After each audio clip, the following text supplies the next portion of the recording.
Hello everyone and welcome back to another video. Today we're gonna see how to screen record with internal audio on QuickTime player.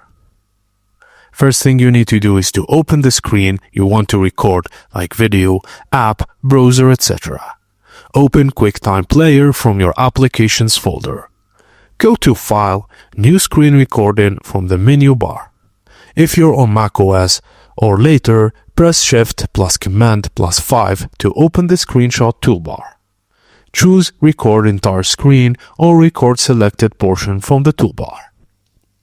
Now click Options and select your Mac's microphone to capture both screen and audio, and make sure to avoid selecting None under the microphone option. Now click Record to begin.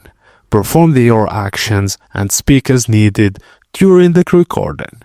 Click the Stop button in the top menu bar at the top when you're done, and the file will be automatically saved on your desktop as a .mov file. Double-click the file to view and listen to your recordings.